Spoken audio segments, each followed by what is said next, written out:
Hello friend, नमस्कार। कैसे आप सभी?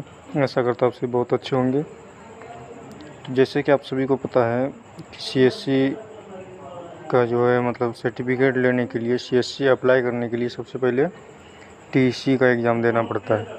ठीक है, तो टीईसी का जो एग्ज़ाम होता है उसके बारे में हम जो है कंप्लीट आपको जानकारी देने वाले हैं। ठीक है, मतलब जो क्वेश्चन पूछा जाता है उसी के हिसाब से। तो आप कम्प्लीटली इसको देखिएगा और अच्छा लगेगा तो लाइक कीजिएगा, और जो है पहली बार जुड़े हो तो चैनल को सब्सक्राइब ज़रूर कीजिएगा। ठीक है, निश्चित रूप से 100% आप जो है पास हो जाएंगे, ये मेरा गारंटी है। लेकिन हाँ, एक चीज़ विशेष ध्यान रखेंगे कि जो भी क्वेश्चन हम तो अभी क्वेश्चन सीरीज भी लाएंगे, लेकिन अभी जो है ये उसका थ्योरेटिकल जैसे क्वेश्चन पूछे, क्योंकि अब जो है बदले हुए पैटर्न जो भी क्वेश्चन आ रहे हैं वो काफ़ी थ्योरेटिकली से पूछा जा रहा है। ठीक है, तो इसको बहुत दूसरों के बहकावे में इसको हल्के में मत लीजिए। ठीक है, क्योंकि क्वेश्चन जो पूछा जा रहा है अब डायरेक्टली नहीं पूछा जा रहा है, इनडायरेक्टली थ्योरेटिकली पूछा जा रहा है, इसीलिए इसको विशेष ध्यान रखेंगे। ठीक है, जैसे स्टेटमेंट टाइप हो गया, तो आप जैसे भी क्वेश्चन पूछा जाए आप थ्योरी, लेकिन हाँ टॉपिक आपका सेम वही रहेगा। ठीक है, तो आप टॉपिक को समझने की कोशिश करें। ठीक है, और रटने की बिल्कुल कोशिश ना करें, क्योंकि रटने से जो है आपका काम नहीं होना, क्योंकि समझना पड़ेगा इसको। ठीक है, जब इसका सॉल्यूशन हो पाएंगे। ठीक है, तो चलिए हम स्टार्ट करते हैं। तो एक एक सीरीज को देखिए। ठीक है, ठीक है, थैंक यू आप सभी जो है हमारे साथ बनने के लिए। ठीक है, तो कंटिन्यू आप सभी। और ये निश्चित रूप से आपको 100% पास होने की हम गारंटी लेते हैं, क्योंकि हम ऑलरेडी इसमें वर्क कर रहे हैं, हमें अच्छा खासा इसका एक्सपीरियंस है। ठीक है, तो इस बात को आप समझ सकते हैं। ठीक है, हैं।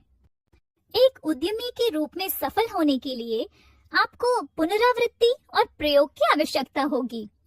हालांकि आपको इस बात का ध्यान रखना चाहिए कि इस पहलू का वर्णन करने के लिए इस्तेमाल की जाने वाली भाषा विफलता की अवधारणा पर केंद्रित है। असफलताओं के अर्थ में जैसे असफलता, झूठी शुरुआत, गलत मोड़ और गलतियां। इटरेशन प्रोटोटाइपिंग परीक्षण, विश्लेषण और शोधन की चक्रीय प्रक्रिया है। यह विचार या परियोजना को मारने और दफनाने की बजाय एक विचार को सीखने और आकार देने के लक्ष्य के साथ प्रयोग के माध्यम से ज्ञान का निर्माण है। विफलता के रूप में तैयार किए गए उद्यम डरावने हैं और अक्सर निष्क्रियता की ओर ले जाते हैं। जानबूझकर चलने के रूप में तैयार यह एक मानसिकता बनाता है जिसके लिए यह तैयार किया गया है और कई सीखने के क्षणों की अपेक्षा करता है। संगठन के बाहर के उद्यमी वित्तीय नुकसान को सबसे बड़ा जोखिम मानते हैं, लेकिन अंदर के उद्यमी अपनी अच्छी कमाई वाली सामाजिक पूंजी और सामाजिक प्रतिष्ठा को खोने के डर से स्तंभित हो सकते हैं। याद रखें, सामाजिक प्रतिष्ठा बनाने में बहुत मेहनत लगती है। अंदर और बाहरी उद्यमी विभिन्न तरीकों से संभावित नुकसान का प्रबंधन करते हैं। एक समय में कई अवसरों पर काम करने से लेकर विचार पर काम करने के लिए अनुमति के स्थानों की पहचान करने तक, एक सावधान उद्यमी समझता है कि समग्र रूप से क्या दांव पर है। कभी-कभी स्वीकार्य नुकसान एक अलग प्रकार की गणना को प्रेरित कर सकता है, जो गणना कर रहा है कि आप एक कदम आगे बढ़ने के लिए क्या खोने के लिए तैयार हैं। अतीत के शैक्षिक अनुभव और यहाँ तक कि कॉर्पोरेट अनुभव संचार को प्रोत्साहित करने की बजाय बाधा उत्पन्न करते हैं। पिछले अनुभवों से आदतों को त्यागना आवश्यक है, खासकर जब ये आदतें अधिकांश उद्यमियों द्वारा अनुभव किए गए प्रयोगात्मक और पुनरावृत्ति प्रकृति के साथ संघर्ष करती है। बाहर के उद्यमी पहले काम करते हैं और फिर उस काम को सीखते हैं, जबकि अंदर के लोगों को संगठन के इतिहास द्वारा बंधक बनाए जाने के बारे में चिंता करनी पड़ती है। अब क्या आप समझ सकते हैं एक सफल उद्यमी होने की बुनियादी आवश्यकताएं क्या हैं, अनिल? यह वास्तव में उद्यमिता प्रथाओं का एक बहुत ही सुंदर मार्ग है जिसे आपने समझाया है। मैंने अब बहुत सी नई चीजें सीख ली हैं। धन्यवाद। आपका स्वागत है, अनिल। अनिल, क्या आप जानते हैं एक सफल उद्यमी बनने के लिए काम में अपनी गतिशील क्षमताओं को दिखाना होगा? नहीं दिव्या मैम, मैं पूछ सकता हूँ किस तरह की क्षमताएं? एंटरप्रेन्योरशिप में सफल होने के लिए आपको बहुत सी चीजों को जानना होता है। मैं आपको बताती हूँ कि एंटरप्रेन्योरशिप में क्या शामिल है। उद्यमशीलता आपके उद्यम से संबंधित जोखिमों को व्यवस्थित करने, प्रबंधन करने और संभालने में शामिल है। और एक उद्यमी वह है जो इन सभी में शामिल है। इन सभी को करने में सक्षम होने के लिए एक उद्यमी के पास एक सेट कौशल और चरित्र का होना आवश्यक है। चलिए अब मैं आपको उन 5 सवालों के बारे में बताती हूँ जो कोई भी व्यक्ति पूछ सकता है जो उद्यमी बनना चाहता है। वे क्या है मैम? पहला है, क्या आप नियमों को बढ़ाने में सहज हैं? उत्तर यह है कि उद्यमी नियमों को मोड़ने के लिए अधिक इच्छुक हो सकते हैं। कई सफलता की कहानियां साहसी उद्यमियों पर आधारित है। एक महत्वपूर्ण सौदे को स्विंग करने या ड्राइंग बोर्ड से एक विचार प्राप्त करके संसाधनों को खोजने के लिए कुछ विभिन्न रणनीति का उपयोग करते हैं।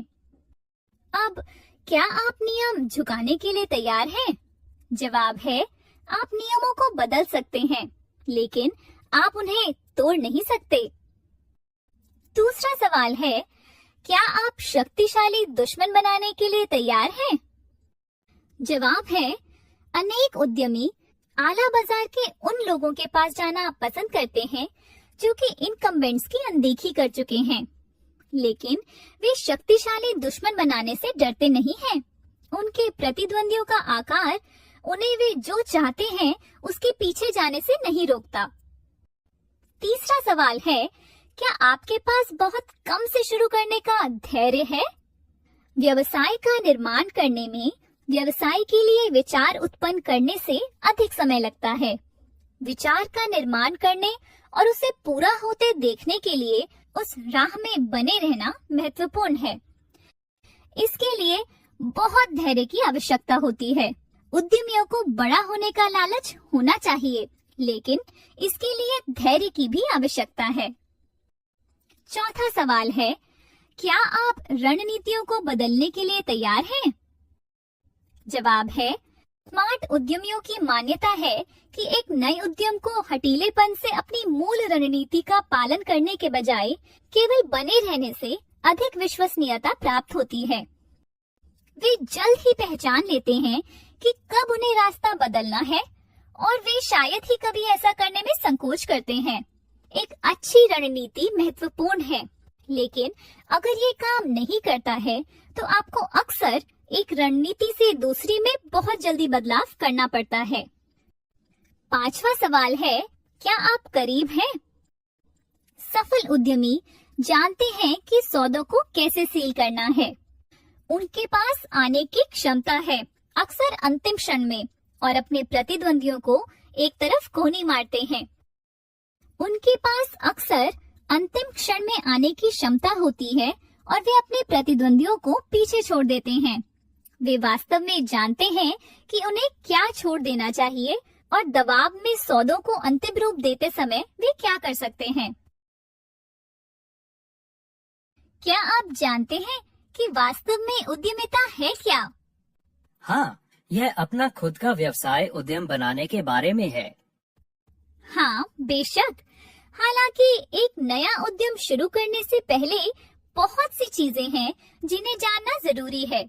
मैं आपको बताती हूँ कि इसमें क्या शामिल है। अपने आप से एक नया उद्यम शुरू करते समय इसमें शामिल होगा अपने उद्यम से संबंधित जोखिमों को व्यवस्थित, प्रबंधित और ग्रहण करना। नए उद्यम ज्यादातर नए विचारों पर आधारित होते हैं। हालांकि जो नया है वह बदल सकता है। यह भूगोल, नई तकनीक और व्यावसायिक मॉडल के लिए नया हो सकता है, या यह सिर्फ नए व्यापार मॉडल या सिर्फ नई तकनीक हो सकता है, या इनमें से कुछ भी नहीं। एक उद्यमी वह होता है जो इन सभी में शामिल होता है। जोखिम का प्रबंधन, आयोजन, नवाचार, जोखिम उठाना। उद्यमिता धन सर्जन करने का एक अवसर है। क्या आप जानते हैं कि शीर्ष 5 अरबपतियों में से 4 उद्यमी हैं? शीर्ष 10 अरबपतियों में से 7 उद्यमी हैं। शीर्ष 20 अरबपतियों में से 16 उद्यमी हैं। इसलिए हम देखते हैं कि उद्यमशीलता एक ऐसा तरीका है जिससे आप धन कमा सकते हैं। दूसरे शब्दों में, यह आपको बहुत तेज अमीर होने में मदद करता है। एक नया उद्यम बस एक बढ़िया विचार से नहीं बनाया जा सकता है। बहुत कम विचार सफल होते हैं। सिलिकॉन वैली में लगभग 3200 स्टार्टअप्स के एक अध्ययन में लगभग 92% स्टार्टअप्स शुरू होने से पहले 3 वर्षों के भीतर विफल हो गए। सफलता इस बात पर भी निर्भर करती है कि कैसे इन विचारों को उत्पादों के रूप में पैक किया जाता है और बाजार में लाया जाता है। उद्यमशीलता एक मानक प्रबंधकीय करियर से विभिन्न होती है, जो ज्यादातर लोग चाहते हैं या उसकी इच्छा रखते हैं। यह एक स्थापित फर्म में काम करने की तुलना में अधिक असंरचित है। स्थापित फर्में अपेक्षाकृत संरचित वातावरण प्रस्तुत करती हैं। व्यवसाय स्थापित व्यवसाय प्रथाओं या दिनचर्या पर आधारित होता है, जो काफी समय से चल रहा है और लोग इससे परिचित हैं। हालांकि उद्यमशीलता में क्योंकि विचार या व्यवसाय मॉडल नए हैं, कोई मिसाल नहीं है। इसका मतलब है कि वे अपेक्षाकृत असंरचित और अनिश्चित वातावरण में काम करते हैं। निर्णय सही या गलत नहीं है, लेकिन समझौते हैं। यहाँ एक तालिका है जो पारंपरिक करियर पथ प्रबंधकों और उद्यमियों के बीच के अंतर को दिखाती है।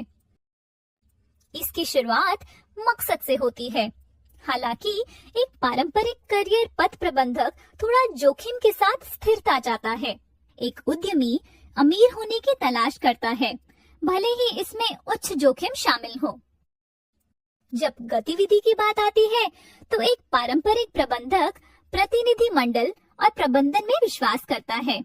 एक उद्यमी खुद चीजें करके प्रबंधन करता है।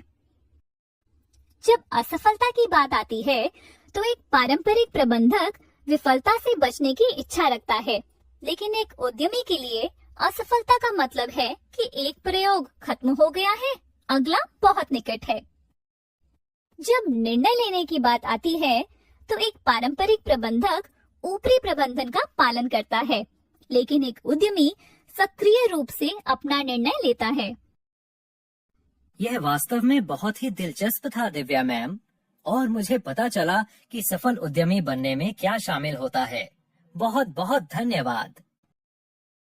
आपका हमेशा स्वागत है अनिल। अनिल, क्या आप जानते हैं कि व्यवसाय के अवसरों की पहचान कैसे करें? इसकी कोई जानकारी नहीं है दिव्या मैम। व्यावसायिक अवसरों की पहचान कोई कैसे कर सकता है? ठीक है, अधिकांश व्यावसायिक अवसर एक विचार से शुरू होते हैं। यह वह विचार है जो व्यवसाय के अवसरों में विकसित होता है। मैं आपको समझाती हूँ। अब एक विचार क्या है? एक विचार अनुभूति की सामग्री है। क्या हर विचार एक अवसर है? एक विचार को स्पष्ट रूप से मूल्यवान होने की आवश्यकता है। एक विचार ग्राहक की आवश्यकता की उपयोगिता को दर्शाता है। हमें एक विचार का मूल्यांकन क्यों करना चाहिए? एक उद्यमशीलता में एक विचार लाभदायक अवसरों की खोज, मूल्यांकन और उपयोग से संबंधित है। सफल उद्यमिता के लिए तकनीकी ज्ञान और बाजार ज्ञान को संतुलित करने की क्षमता की आवश्यकता होती है। कई लोगों के पास तकनीकी ज्ञान और उनके तकनीकी ज्ञान के आधार पर कुशल विचार हैं, लेकिन वे शायद ही कभी एक अवसर को संबोधित करते हैं। उनके लिए यह जानना कठिन है कि क्या इस विचार की आवश्यकता अभी है या बाद में। क्या आपकी बढ़िया तकनीक की आवश्यकता है? यह प्रश्न उत्पन्न हुए हर विचार के लिए पूछा जाना चाहिए। व्यवसायों के लिए कई विचार हो सकते हैं और हमें इन पर विचार करने की आवश्यकता है। उन सभी चीजों में से जो संभव है वे हैं जहां ग्राहक क्या भुगतान करेंगे और इसे बनाने में क्या खर्च होगा, इसके बीच का अंतर सबसे बड़ा है। यदि अवसर ठीक से कार्यान्वित किया जाता है तो यह अवसर जितना अधिक अनोखा होता है उतना ही पे ऑफ भी देता है। दिव्या मैडम, हम एक अवसर को कैसे पहचानते या बनाते हैं? यह इस बात पर निर्भर करता है कि अवसर कितना मूल्यवान है। अवसर की पहचान के बाद जो सवाल उठते हैं वे यह है कि हम इसे कैसे मूल्यवान समझते हैं और यह किसके लिए मूल्यवान है और हम इसे कैसे और कहाँ उपयोग करते हैं। इसका उपयोग या तो उद्योग या बाजार क्षेत्र में किया जा सकता है।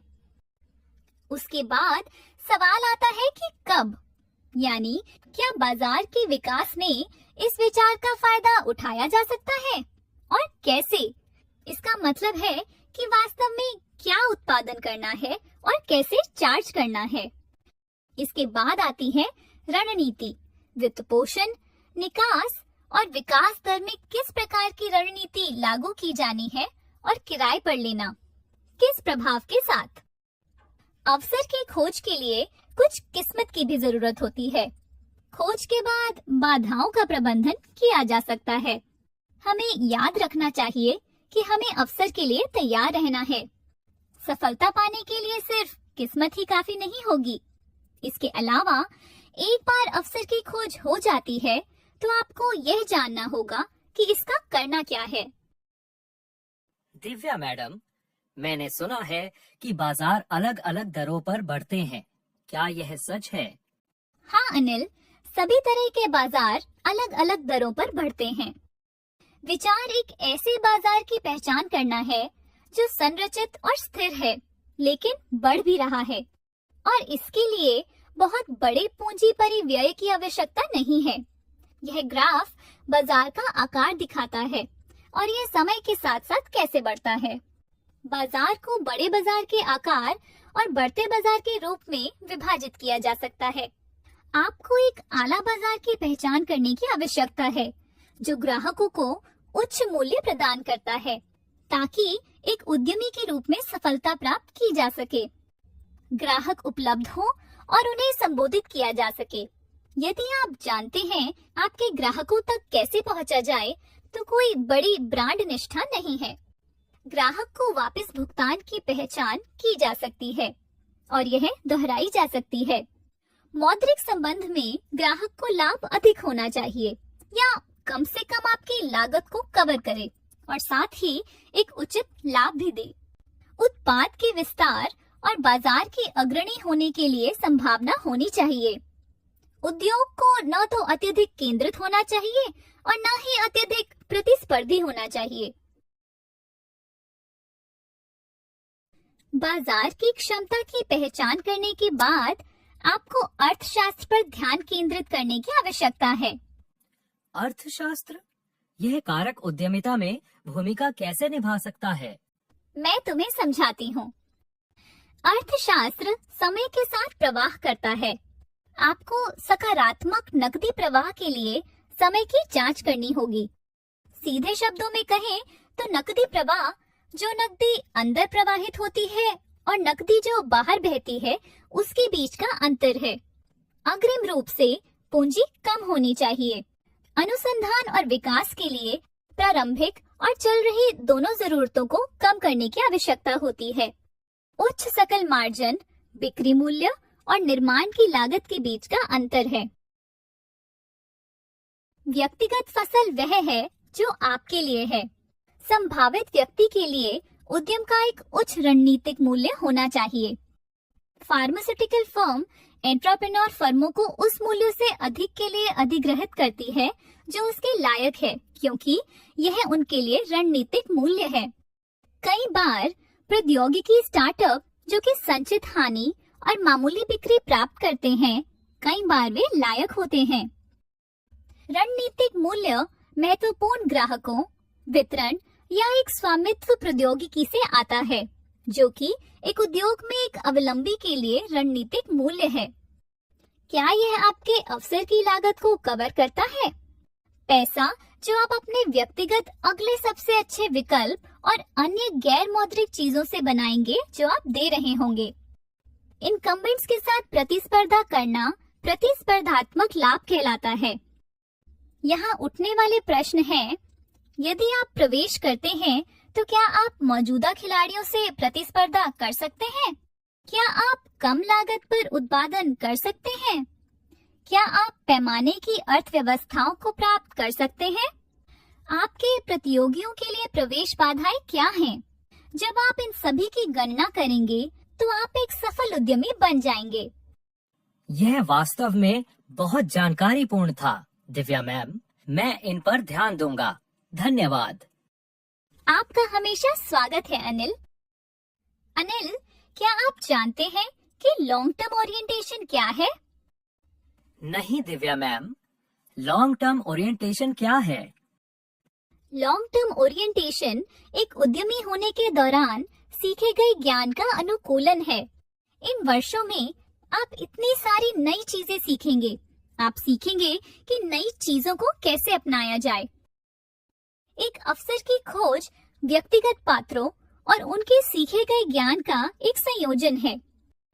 अलग अलग लक्षण जो उद्यमिता में मायने रखते हैं, उन्हें हम स्थिर विशेषताएं कहते हैं, जो उपलब्धि के लिए आवश्यक हैं।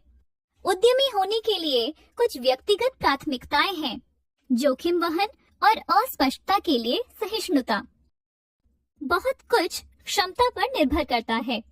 नई जानकारी का मूल्यांकन, जो कुछ भी आप जानते हैं उसे संयोजित करने के लिए, नई जानकारी के साथ साधन संपन्न संबंध देखने के लिए, जो हो सकता है देखें कि कैसे टूटे हुए को ठीक किया जाए या वहाँ क्या हो रहा है उस पर सुधार करें।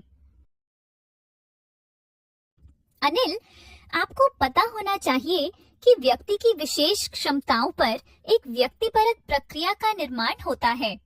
किस तरह की क्षमताएं हैं? किसी व्यक्ति की विशेष क्षमताओं के साथ यह एक व्यक्तिपरक प्रक्रिया ही है जो इस बात पर निर्भर करता है कि कोई व्यक्ति क्या जानता है या वे ज्ञान जिसे वह ग्रहण कर सकता है। एक व्यक्तिपरक प्रक्रिया समय और अनुभव के साथ मजबूत होती जाती है। आणविक जीव विज्ञान की तरह एक विशेष बाजार को किसी व्यक्ति की विशेष क्षमता पर बनाया जा सकता है। स्वाभाविक रूप से आपको नए पारस्परिक कौशल के साथ प्रबंधन के लिए अनुकूल होना पड़ेगा। यहाँ आपको क्या मदद मिलती है? आप किसको जानते हैं? कमजोर संबंध क्या है? और आपने अब तक किस तरह की रचनात्मकता हासिल की है? अब मैं आपको अवशोषण क्षमता के बारे में बताती हूँ। अवशोषण क्षमता, यह क्या है मैम? अवशोषण क्षमता ज्ञान का मूल्यांकन, आत्मसात और शोषण करने की क्षमता है। यह पूर्व से संबंधित है। संबंधित ज्ञान को समझने में सक्षम है, ज्ञान के मूल्य को पहचानता है और नई जानकारी का उपयोग करता है। यदि आपके पास शुरू में कुछ महत्वपूर्ण विशेषज्ञता नहीं है, तो जोखिम यह है कि आप इसे समय पर हासिल नहीं कर पाएंगे। तो समय से आगे रहने के लिए आपको बाजार के बारे में पूर्व ज्ञान प्राप्त करने की आवश्यकता है। पूर्व ज्ञान अपेक्षा गठन में योगदान देता है। ज्ञान डोमेन के महत्व के बारे में पिछले संकेतों की आपकी समझ आपके निर्णयों को प्रभावित करती है कि क्या यह निवेश के लायक है। यदि हम केवल एक बार उम्मीदों को संशोधित करते हैं, तो इसके मूल्य के बारे में बेहतर समझ सकते हैं। अक्सर यह बहुत महंगा होता है। ऐसा इसीलिए है क्योंकि प्रतियोगी के कारण सीखने में संचयी या बहुत देर हो चुकी है। अनिल, क्या तुम जानते हो कि एक कमजोर संबंध क्या होते हैं? कमजोर संबंध, यह क्या है मैम? दो लोगों के बीच कमजोर संबंध तब होता है जब वे ऐसे लोगों को जानते हैं जिनसे वे सीधे नहीं जुड़े होते हैं। इसका मतलब है कि दोस्त का दोस्त कमजोर संबंध है। हालांकि कमजोर संबंध विविधता को बढ़ा सकते हैं। नवीनता का स्रोत विभिन्न क्षेत्रों में जानने वाले लोगों के साथ जुड़े विविध विशेषज्ञता और विचार हैं। लीड उपयोगकर्ता हमें अलग अलग अनुभव और संबंध प्रदान करते हैं। हम विभिन्न डोमेन में लोगों से ज्ञान प्राप्त करते हैं। यह ज्ञान एक बेहतर उद्यम विकसित करने के लिए हमारे लिए सहायक हो सकता है।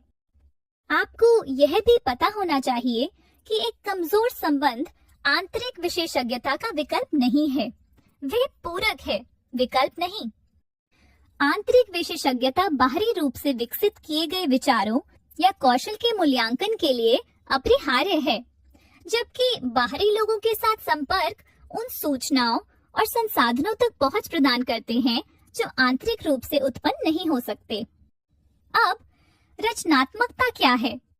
नए विचारों की कुंजी रचनात्मकता का पुनर्संयोजन है। मौजूदा विचारों को फिर से जोड़ने और इसे संदर्भ में लागू करने की क्षमता। लेकिन यहाँ एक अनिवार्य तत्व पूर्व ज्ञान और कौशल भी है, जो नवीन संघों और नई जानकारी के साथ लिंकेज बनाने का आधार प्रदान करते हैं। यह वास्तव में आकांक्षी उद्यमियों के लिए एक बहुत अच्छी जानकारी है। इतनी जानकारी के लिए धन्यवाद। हमेशा की तरह आपका स्वागत है अनिल। अनिल, क्या आप जानते हैं सर्विस प्रॉमिस है क्या? नहीं दिव्या मैम, पूरी तरह से नहीं। मुझे सर्विस प्रॉमिस के बारे में थोड़ा बहुत ही पता है। तो मैं आपको स्पष्ट रूप से समझाती हूँ। सर्विस प्रॉमिस यानी सेवा का वादा कस्टमर को आश्वासन देना है कि सही समय के भीतर उत्पाद की सुनिश्चित क्वालिटी और क्वांटिटी को पहुंचाया जाएगा। यह सर्विस प्रॉमिस के घटक हैं। सबसे पहले वो डिलीवर करें जो कस्टमर चाहता है। डिलीवरिंग की प्रक्रिया यह है कि यह दूसरों की तुलना में कैसे बेहतर हो सकता है। यह सब स्पष्ट, संक्षिप्त और समझने में आसान होना चाहिए। अगला, ये यादगार, सार्थक और जो प्राप्त हो सके ऐसा होना चाहिए। सर्विस प्रॉमिस कंपनी के मिशन और लक्ष्यों के अनुरूप होना चाहिए। दूसरे शब्दों में, सर्विस प्रॉमिस वो वादा है जो व्यवसाय अपने कस्टमर को एक क्वालिटी उत्पाद को सही समय पर पहुंचाने का करता है। यह वह संदेश है जो व्यवसाय अपने कस्टमर्स को देता है उत्पाद की परचेज के निर्णय से पहले। सर्विस त्रिकोण में 3 आयाम शामिल हैं, जो हैं इंटरनल मार्केटिंग, एक्सटर्नल मार्केटिंग और इंटरैक्टिव मार्केटिंग। आप सर्विस त्रिकोण में कंपनी, कर्मचारियों और कस्टमर्स के संबंध को भी नोटिस कर सकते हैं। इसमें कहा गया है कि कंपनी कस्टमर से वादा करती है, लेकिन ये वादे कर्मचारियों द्वारा ही पूरे किए जाते हैं। यदि कंपनी अपने कर्मचारियों की देखभाल करती है, तो उनके कर्मचारी एक्सटर्नल मार्केटिंग द्वारा कंपनी की ओर आकर्षित होने वाले कस्टमर्स की देखभाल करने के लिए और लगन से काम करने की अधिक संभावना रखते हैं। मैम, क्या सर्विस प्रॉमिसेस एक एंटरप्रेन्योर के लिए इतने महत्वपूर्ण हैं? बिल्कुल अनिल, किसी भी एंटरप्रेन्योर को सर्विस प्रॉमिसेस के लिए लक्ष्य निर्धारित करना चाहिए। लक्ष्य निर्धारित शुरू होता है सेवाओं में निरंतरता को प्रोत्साहित करके, इसके बाद फायदेमंद मानकों की पहचान करके, उसके बाद परफॉर्मेंस की मेजरमेंट को सक्षम करें। ग्राहक को संतुष्ट करने के लिए ये बहुत महत्वपूर्ण है कि ग्राहकों की अपेक्षाएं पूरी हों। सर्विस डिलीवरी को सर्विस प्रॉमिस जितना या उससे ज्यादा होना चाहिए। सर्विस प्रॉमिसेस ग्राहकों और कर्मचारियों दोनों को लक्ष्य निर्धारित करने में सक्षम बनाते हैं। ग्राहकों को उनकी अपेक्षाओं और कर्मचारियों के लिए लक्ष्य को पूरा करने के संदर्भ में, जैसे कि सर्विस प्रॉमिसेस ग्राहकों से संवाद किए गए संदेशों के माध्यम से डॉक्यूमेंट किया जाता है। वे सुनिश्चित करते हैं कि अपेक्षाएं निरंतर रहें। कर्मचारियों को यह सुनिश्चित करना होता है कि बाहरी संचार झूठे साबित ना हो। उन्हें लगातार उन तक पहुंचना होता है। ग्राहक जानते हैं कि यदि व्यवसाय सर्विस प्रॉमिसेस से बेहतर परफॉर्म करते हैं तो उनको पुरस्कृत करना चाहिए, और जैसे कि वे किए गए वादों की कर्मचारियों की परफॉर्मेंस से लगातार तुलना करते हैं। परफॉर्मेंस को आसानी से मापा जा सकता है। अगला काम है प्रॉमिस को सेट करने का। प्रॉमिस सेट करना? हम ये कैसे कर सकते हैं मैम? मैं आपको समझाती हूँ। प्रॉमिस को सेट करने के लिए पहले ग्राहक की जरूरतें पहचानें, फिर उत्पाद की विशेषताओं के साथ ग्राहक की जरूरतों का मिलान करें। हमेशा वास्तविक अपेक्षाएं निर्धारित करें।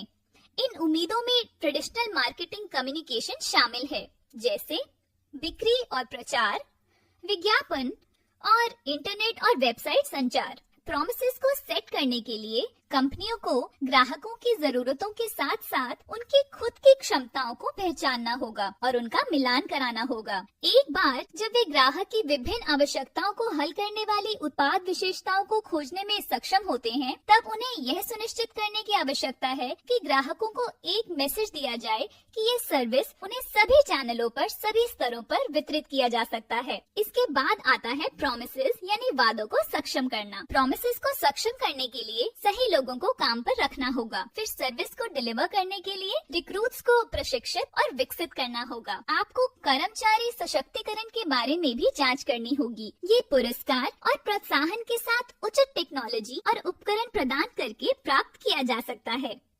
जो वादे किए गए हैं वे केवल तभी दिए जा सकते हैं जब कर्मचारी इन वादों को पूरा करने में सक्षम हो। अगला है प्रॉमिस को डिलीवर करना। वादों को पूरा करने के लिए किसी को क्या करना चाहिए मैम?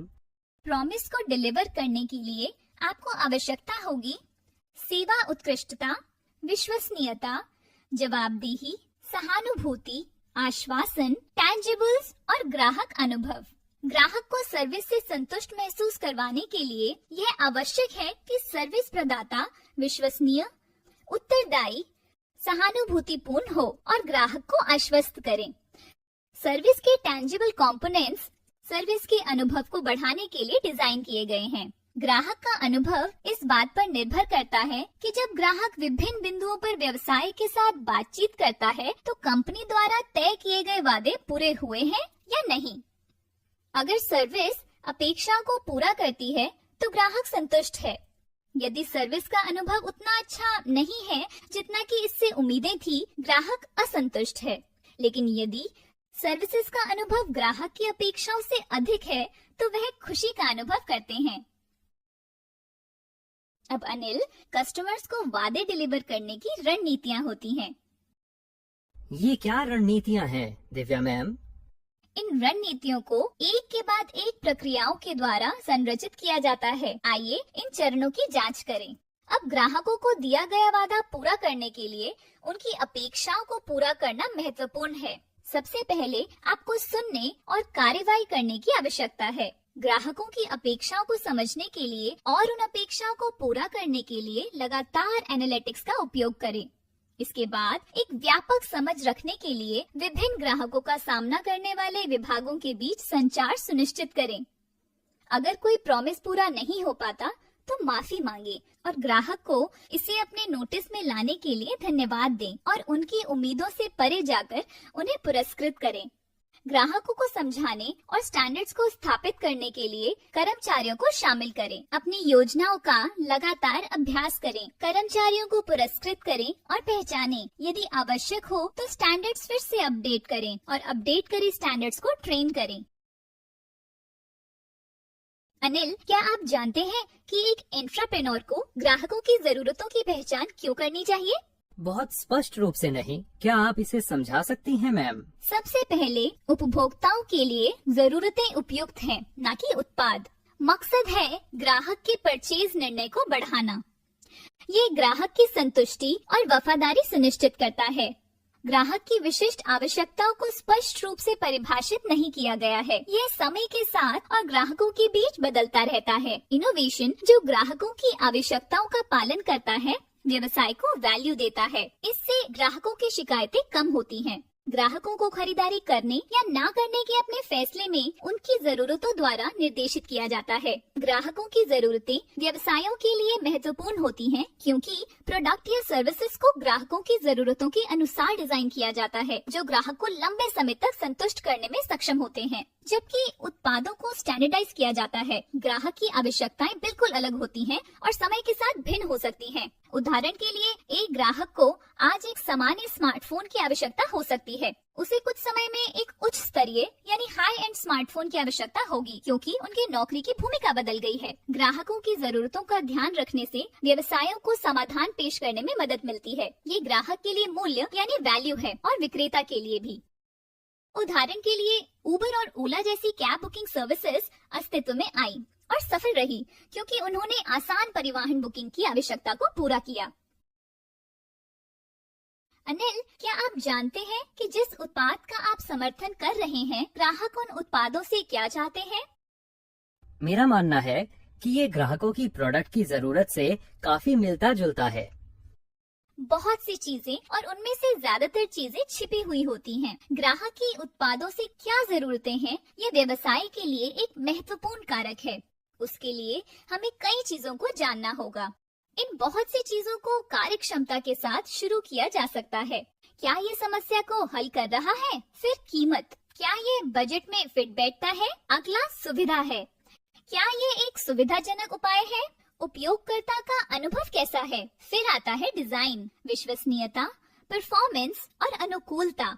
अंत में आती है दक्षता यानी एफिशिएंसी। क्या उत्पाद उपयोग करने के लिए कुशल है? ग्राहकों को उत्पाद से कार्यात्मक समाधान की आवश्यकता होती है। जैसे कि अगर ग्राहक को फोन से अच्छी पिक्चर्स की आवश्यकता है, तो क्या उत्पाद में अच्छी कैमरा क्वालिटी है?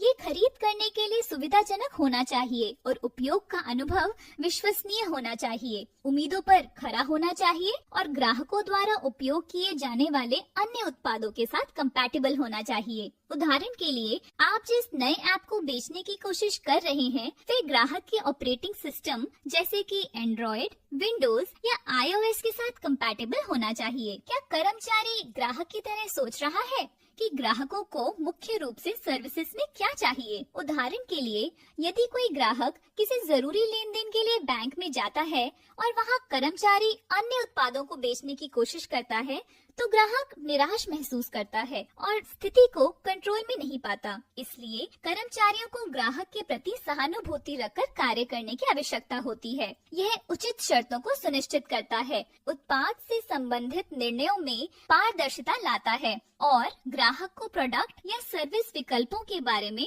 ठीक से शिक्षित करता है। ग्राहक की सेवाओं से आवश्यकताओं के बारे में चर्चा करते हैं।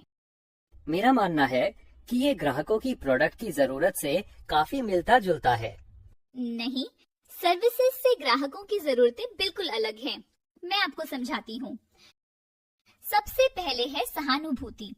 क्या कर्मचारी ग्राहकों को समझते हैं? फिर आती है निष्पक्षता। क्या ग्राहकों के लिए उचित शर्तें हैं? साथ ही आपको पारदर्शिता यानी ट्रांसपेरेंसी की जांच करनी चाहिए। क्या ऑर्गेनाइजेशन प्रोडक्ट संबंधी निर्णय के बारे में पारदर्शी है? एक एंटरप्रेन्योर को जानने के लिए आवश्यक कारकों का अगला स्तर नियंत्रण, विकल्प और जानकारी है। क्या ग्राहक सशक्त महसूस करता है? ऑप्शंस के रूप में क्या उनके पास विकल्प या इसके और प्रकार हैं? जानकारी के रूप में क्या ग्राहक प्रोडक्ट या सर्विस के बारे में शिक्षित महसूस करता है? इसके बाद आता है कि ग्राहकों की जरूरतों को कैसे पहचाना जाए। तो जरूरतों को समझने के लिए मौजूदा डेटा का उपयोग करें। कर्मचारियों से पूछें कि उनके संपर्क के ग्राहकों की क्या आवश्यकताएं हैं। फिर उत्पाद के प्रयोग की प्रक्रिया को मैप करें। अब जो प्रश्न उठते हैं, उत्पाद अधिग्रहण, उपयोग और डिस्पोजल के दौरान के क्या कदम हैं? फिर आता है कि पेन पॉइंट्स क्या हैं। ये ग्राहक को देखकर और ग्राहक को इंटरव्यू करके किया जा सकता है। उसके बाद आपको एक सर्वेक्षण करने की आवश्यकता होती है और ग्राहक की जांच के लिए एक डायरी भी रखनी होती है। डायरी को बनाए रखा जाना चाहिए रूट समस्या की पहचान करने के लिए, ना कि लक्षणों की। पूछिए क्यों, मीन्स एंड विश्लेषण, प्रतियोगी विश्लेषण और ग्राहक आवश्यकता विश्लेषण की जांच करें। ग्राहकों की जरूरतों की पहचान करने के लिए व्यवसायों को पहले से मौजूद डेटा जैसे कि ग्राहक समीक्षा, शिकायत और प्रतिक्रिया के साथ शुरू करना चाहिए। तब व्यवसाय को पहले उन लोगों से बात करके ग्राहकों की जरूरतों को बारीकी से समझने की कोशिश करनी चाहिए जो ग्राहकों के संपर्क में हैं, जैसे कि सेल्स के व्यक्ति। फिर ग्राहकों की स्वयं जांच करें और यह समझने की कोशिश करें कि कोई ग्राहक आपके उत्पाद क्यों खरीदे और उसका उपयोग कैसे करेगा। जब विशेषताओं, लाभों और मूल्यों की बात आती है, तब कंपनी को इस मामले को ध्यान से देखना चाहिए। इस प्रक्रिया में व्यवसायों को वास्तविक कारणों को समझने पर ध्यान केंद्रित करना चाहिए और ग्राहक की बातचीत की प्रक्रिया में विभिन्न पॉइंट्स को मैप करना चाहिए और ग्राहक की जरूरतों को पूरा करने के लिए पेन पॉइंट्स को उपयोग करना चाहिए। अनिल, क्या आप जानते हैं कि एक ग्राहक वैल्यू को कैसे परिभाषित करता है? ग्राहक की नीड स्टेटमेंट लिखना? हम ये कैसे करते हैं मैम?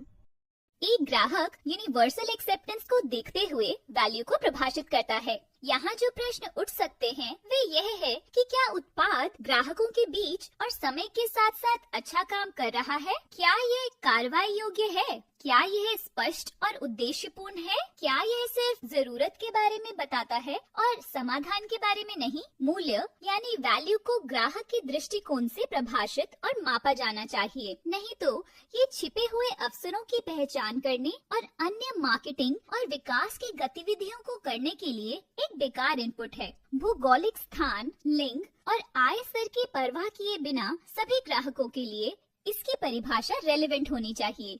किसी उत्पाद की मूल आवश्यकता को समय के साथ जल्दी जल्दी नहीं बदलना चाहिए, या यह एक ऐसा लक्ष्य होगा जो हिट करना असंभव है। सिर्फ यह पता लगाना है कि उत्पाद अधिक विश्वसनीय, आरामदायक या उपयोग करने में आसान होना चाहिए। इनपुट जो प्रत्येक ग्राहक अलग अलग परिभाषित करता है, इंजीनियरों और डिजाइनरों के कार्य का मार्गदर्शन करने के लिए बहुत कम है। यदि आप वैल्यू नहीं माप सकते तो आप ये नहीं जान पाएंगे कि क्या आप वैल्यू बनाने की दिशा में हैं। ग्राहक की आवश्यकता सटीक और पर्याप्त होनी चाहिए ताकि जो भी इसे पढ़े वह अपने अर्थ की व्याख्या पर पहुंचे। एक बिन पूरी हुई आवश्यकता को हम नहीं पहचान सकते अगर उसी में समाधान है। अब आइए सीखते हैं कि ग्राहक की नीड स्टेटमेंट कैसे लिखते हैं। ग्राहक की नीड स्टेटमेंट लिखना? हम ये कैसे करते हैं मैम?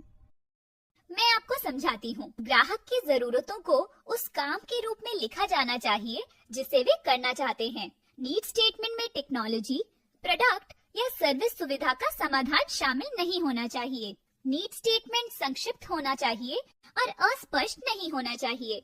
साथ ही साथ यह एक समय में एक जैसा होना चाहिए। ये नीड स्टेटमेंट डिजाइन, मूल्य प्रस्ताव की पहचान और बेचने के लिए इनपुट की तरह काम करता है।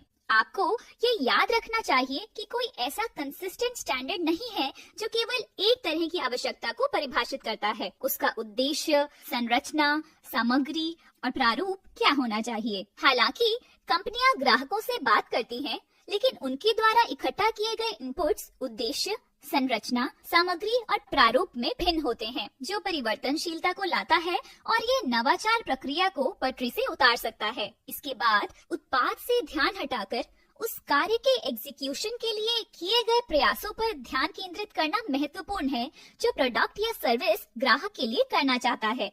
समाधान ऐसे साधन हैं जिनके द्वारा अपूर्ण आवश्यकताएं संतुष्ट की जा सकती हैं। इसलिए समाधान स्वयं नीड स्टेटमेंट का हिस्सा नहीं हो सकते।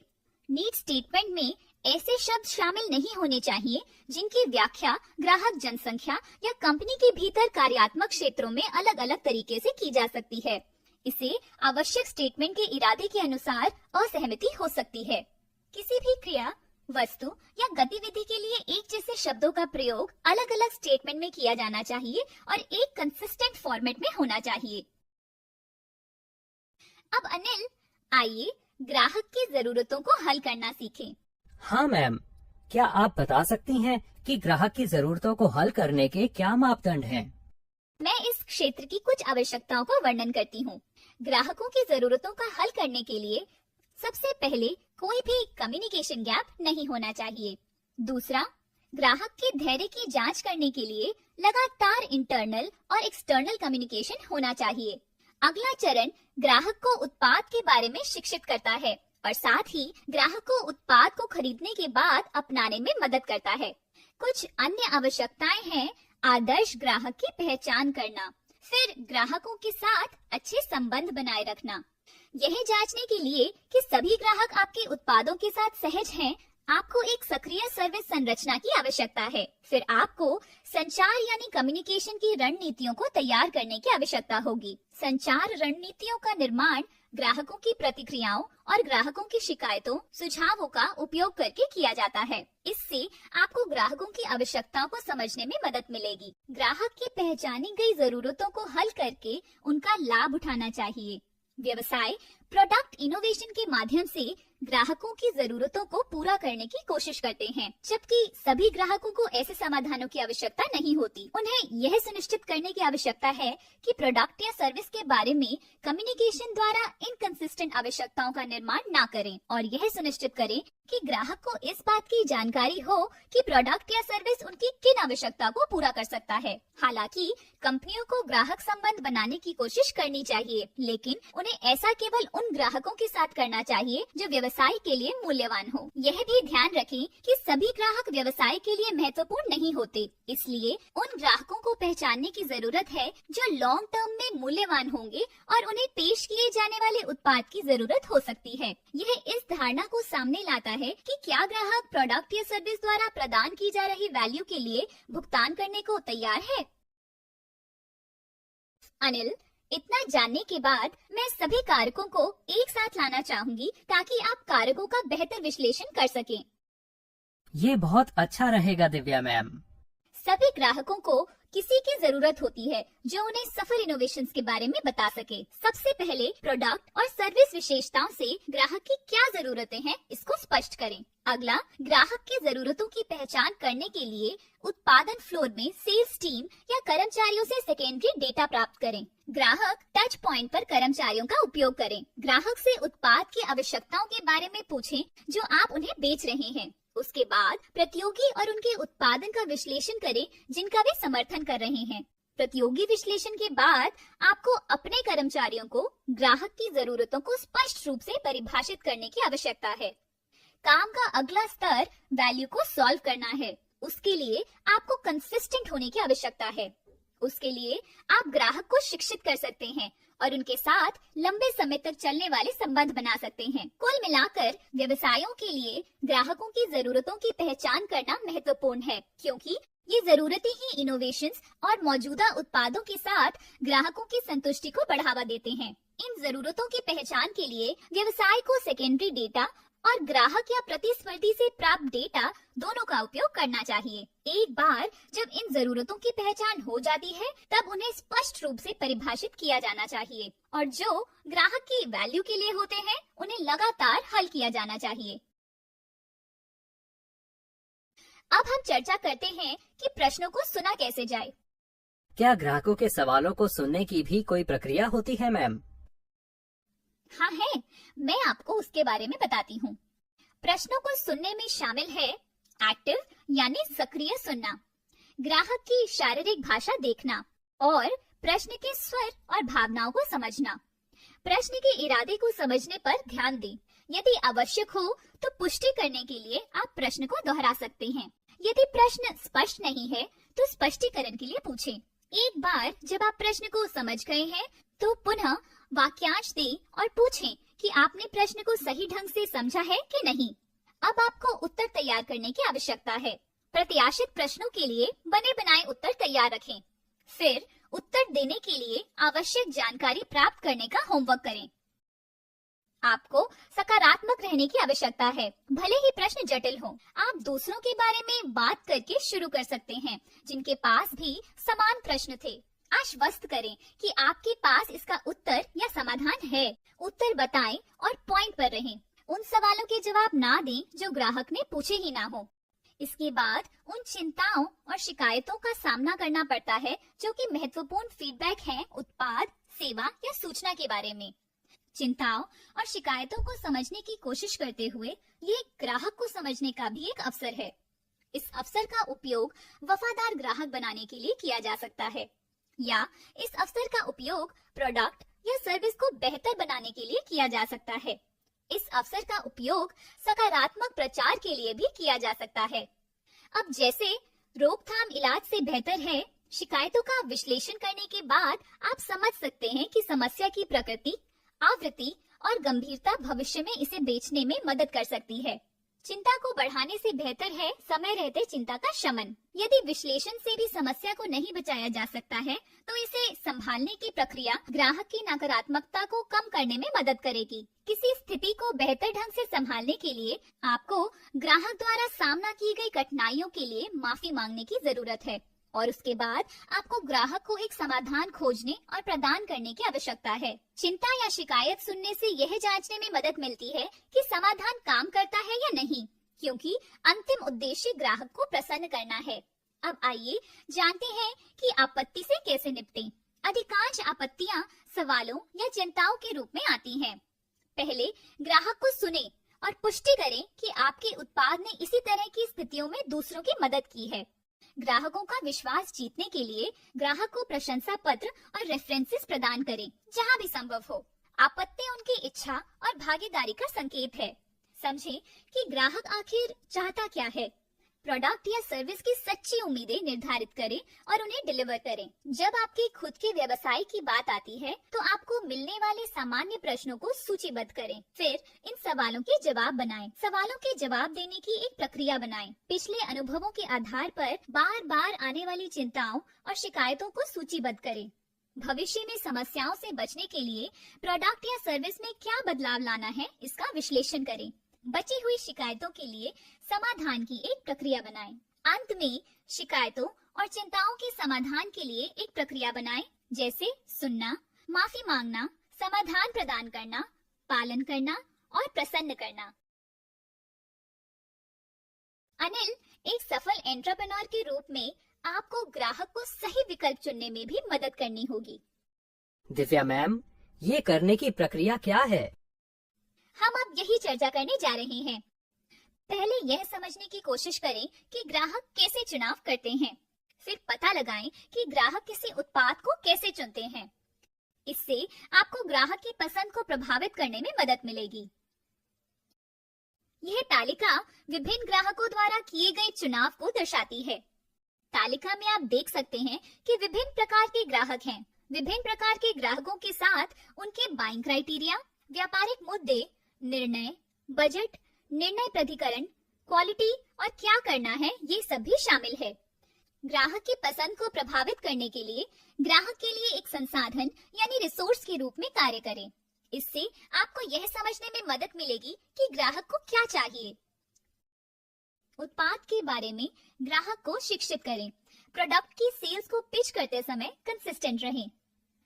परचेज निर्णय के लिए ग्राहकों से पूछें। ठीक उसी समय आवश्यकता के लिए जरूरी समाधान बेचें। साबुन या डिटर्जेंट जैसे कम भागीदारी वाले उत्पादों के लिए सुविधाएं बेचें। कारों जैसे उच्च भागीदारी वाले उत्पादों के लिए लाभ बेचें। आईटी सॉल्यूशंस या सॉफ्टवेयर जैसी व्यावसायिक जरूरतों के लिए समाधान बेचें। ग्राहक की पसंद को प्रभावित करने के लिए कुछ अन्य सुझाव हैं। ग्राहकों को विकल्पों से अभिभूत ना करें। ग्राहकों को यह महसूस कराएं कि वे नियंत्रण में हैं।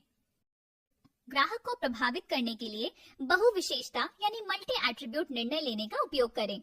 जरूरत ना होने पर अंतर ना करें। ग्राहक के साथ किसी भी निर्णय को हमेशा सरल रखें। पिछले अनुभवों से सबलिमिनल धारणाओं को लक्षित करें। उन संदेशों को प्रमुख रखें जो खरीदारी की संभावना को बढ़ाते हैं। ग्राहक की पसंद को वैलिडेट करने के लिए सकारात्मक समीक्षा दें। अंत में गुम होने का डर उपयोग करके एक सकारात्मक संदेश के साथ रहें। याद रखें कि सिफारिशें ग्राहक की व्यस्तता को बढ़ाती हैं। ये अपने आप में क्रॉस सेलिंग और अपकमिंग क्विज़ेस के लिए एक अवसर है। चॉइस ओवरलोड को रोकने से मनोरंजक सूक्ष्म बातचीत के साथ बांटने लायक परिणाम निकाले जा सकते हैं। यह ब्रांड जागरूकता और मान्यता भी बढ़ाता है। चॉइस ओवरलोड को रोकने से क्विज और ऑनलाइन समीक्षाओं के आधार पर व्यक्तिगत जरूरतों को पूरा करने वाला उत्पाद बनाया जा सकता है। इसके बाद पोस्ट चॉइस मेकिंग का कारक आता है। ग्राहक को उनके परचेज डिसीजन के बारे में खुशी महसूस कराएं। चुनाव के बाद की अवधि में उनके प्रयासों को कम से कम करें। उन्हें अच्छा और खास महसूस कराएं। ग्राहक को सहज रखने के लिए उन्हें मान्यता प्रदान करें। हमेशा संपर्क में रहने की कोशिश करें। विशेष अवसरों पर उनके साथ अलग अलग प्लेटफॉर्म्स पर बातचीत करें। ग्राहकों की पसंद को प्रभावित करने वाले कारकों को समझें। ये विभिन्न प्रकार के उत्पादों और विभिन्न प्रकार के ग्राहकों के लिए अलग अलग होगा। ग्राहक को सर्वोत्तम सर्विस प्रदान करें, खरीदारी के पहले, दौरान और बाद में भी। विभिन्न चैनलों और स्रोतों के माध्यम से ग्राहक तक पहुंचे और हर समय ग्राहकों की भावनाओं को समझना ना भूलें। अब हम सेल्स पिच बनाने की कला सीखते हैं। मैम, हम ऐसी सेल्स पिच कैसे बना सकते हैं जो ग्राहकों को आकर्षित करे? उसके लिए आपको उन क्षेत्रों की पहचान करने की आवश्यकता है जो सेल्स पिच को अप्रभावी बनाते हैं। सबसे पहले ग्राहक कंपनी का वर्णन करें। यह वह होगा जो हम हैं, हम क्या करते हैं, हम किसकी सेवा करते हैं और कैसे करते हैं। फिर ग्राहक को उत्पाद के बारे में वर्णन करें, जैसे कि उत्पाद क्या है और ये कितना अच्छा है, उत्पाद और किसे पसंद आ रहा है। यदि आप ग्राहक का विश्वास जीत सकते हैं तो यह आपके लिए एक उपलब्धि, मान्यता और सफलता भी होगी। एक विशेष सेल्स पिच के लिए एक महत्वपूर्ण चीज है सिलेक्टिव यानी चयनात्मक सुनना। सूचना में कोई थकान नहीं होनी चाहिए। यदि ग्राहक रुचि नहीं दिखाता तो यह विक्रेता के फोकस में स्पष्टता की कमी के कारण है। अगले सेल्स पिच को ड्राफ्ट करने से पहले पूछें कि दर्शक कौन हैं। फिर उनकी पृष्ठभूमि को समझने की कोशिश करें और वे क्या करते हैं। अगला यह समझने की कोशिश करें कि वे किसे या कब बेचते हैं। फिर समझने की कोशिश करें कि उनकी प्रक्रियाएं क्या हैं। तब आप समझ सकते हैं कि उनकी समस्या क्या है। जब आप उनकी समस्याओं को समझेंगे तो आप जान पाएंगे कि उनकी जरूरतें क्या हैं। आप यह भी पता लगा सकते हैं कि इन जरूरतों से क्या मुद्दे उठ रहे हैं। इससे हम इस प्रश्न पर आएंगे कि आप उनकी मुश्किलों को हल करने में कैसे मदद कर सकते हैं। आपका प्रोडक्ट या सर्विस उनकी आवश्यकताओं को हल करने में कैसे मदद कर सकते हैं। यह एक अच्छी सेल्स पिच की संरचना है। यह सभी स्टेप बाय स्टेप होता है। पहले हुक आता है, फिर उद्देश्य, रोड मैप, समस्या, समाधान, उत्पाद, सारांश, फिर हम ही क्यों और अंत में व्यवसाय की प्रकृति क्या है। मैम, हमें ग्राहकों को आकर्षित करने के लिए कैसा प्रलोभन देना चाहिए? अच्छा सवाल है। तो अब मैं आपको एक अच्छा हुक बनाने की रणनीतियों के बारे में बताती हूँ। मैं आपको बाकी के स्ट्रक्चर्स के बारे में भी बताती हूँ। क्लाइंट के साथ एक निर्विवाद और महत्वपूर्ण सच से शुरुआत करें। उदाहरण के लिए एक ग्राहक जो अपनी सभी गतिविधियों के लिए टेक्नोलॉजी का इस्तेमाल करता है, ये कहकर शुरुआत करें कि टेक्नोलॉजी ने हमारे जीवन को एकदम बदल दिया है। फिर एक विपरीत बात कहकर ग्राहक को आश्चर्यचकित कर दें। यह बताएं कि निरंतर कॉल्स, मेल्स सभी एक दुश्मन की तरह हैं। उन्हें समझाइए और अपना समाधान जो आप उन्हें देने जा रहे हैं उनके दिमाग में डाल दीजिए। उदाहरण के लिए टेक्नोलॉजी पर आधारित कम्युनिकेशन ने कम्युनिकेशन से मानव स्पर्श को छीन लिया है और सभी को एक तरह से देखता है, और इसीलिए हमें ऐसे विकल्पों की आवश्यकता है जो वास्तविक वार्तालाप करने में मदद करें। अब इस विषमता को ठीक करने के लिए क्लाइंट से एक निर्विवाद और महत्वपूर्ण सत्य के साथ शुरू करें। उदाहरण के लिए एक ग्राहक जो इवेंट वीडियोग्राफी करता है, उसको ये कहें कि ड्रोन ने इवेंट्स को बेहतर डिटेल्स में कैप्चर करने में मदद की है। फिर क्लाइंट की चिंताओं के बारे में भी कुछ कहें। उदाहरण के लिए ड्रोन का दुर्घटनाग्रस्त होना एक बार बार होने वाली घटना है और दोनों ही चीजों में खरीदार का बहुत खर्चा होता है, चाहे वो ड्रोन की लागत हो या फिर महत्वपूर्ण डिटेल्स को कैप्चर ना कर पाना। फिर इसके समाधान को बताएं जो बाद में आप उन्हें विस्तार से समझा सकते हैं। उदाहरण के लिए ड्रोन के उपयोगकर्ताओं को एक छोटे से प्रशिक्षण की आवश्यकता होती है जिससे वह बेहतर तरीके से इसे इस्तेमाल कर सकते हैं और इसे जितना हो सके दुर्घटनाग्रस्त होने से रोक सकते हैं। इसके बाद आती है कहानी। ऐसी कहानी के साथ शुरू करें जहां एक समस्या थी, फिर समस्या का समाधान कैसे किया गया ये समझाएं। एक असंबंधित प्रश्न से शुरू करें, जैसे कि आपका पसंदीदा टीवी शो क्या है। अभी की समस्या इससे जोड़ें। चापलूसी के रूप में ग्राहक की प्रशंसा के साथ शुरू करें, यह स्थापित करते हुए कि आपको उनकी सेवा करने में बेहद रुचि है। उद्देश्य और रोड मैप इस बारे में है कि ग्राहक को आपकी प्रेजेंटेशन यानी प्रस्तुति को सुनने से क्या मिलता है। उदाहरण के तौर पर कैसे आजकल टेक्नोलॉजी के चलते बातचीत में कोई वास्तविकता नहीं है, यह कहकर फिर अनुसरण करें कि आज हम चर्चा करेंगे कि टेक्नोलॉजिकल प्लेटफॉर्म्स पर व्यवसायिक बातचीत को वास्तविक कैसे बनाया जा सकता है। यह आपको XYZ तरीकों से मदद करेगा। फिर जल्दी से रोडमैप की मुख्य प्रस्तुति दें और उसमें कितना समय लगेगा ये समझाएं। समस्या और समाधान को संभालने के लिए समस्या की अपनी समझ को प्रस्तुत करें। उन्हें समस्या को परिभाषित करने के लिए कहें। उनकी आवश्यकता को समझने के लिए प्रश्न करें। उनके इनपुट्स को इकट्ठा करते हुए उनकी आवश्यकता का वर्णन करें। आदर्श समाधान क्या होना चाहिए इसकी जांच करें। अच्छे से समझाएं कि आपको क्या लगता है कि एक आदर्श समाधान होना चाहिए। आदर्श समाधान के विवरण पर सहमति लें।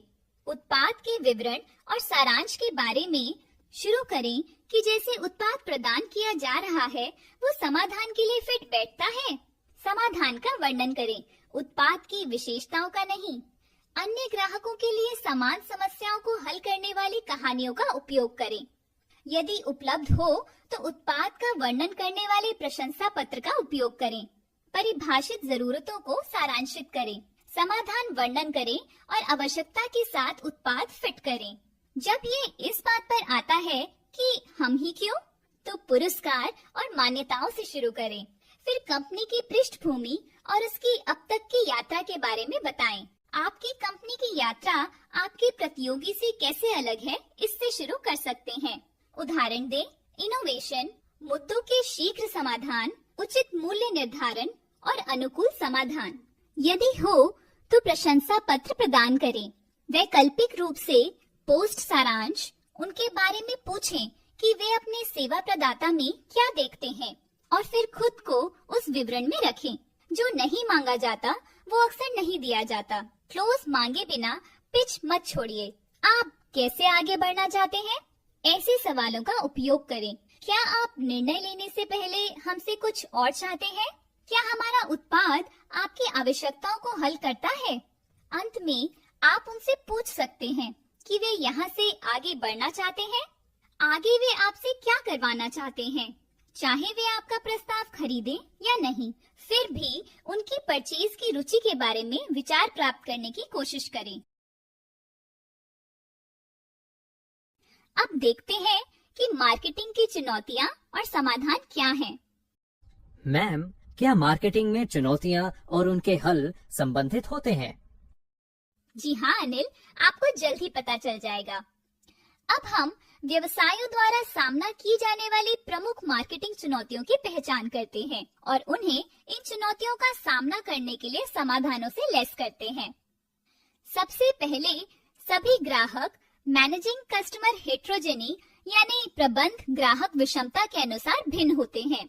सभी ग्राहक ग्राहक गतिशीलता के प्रबंधन के अनुसार बदलते हैं।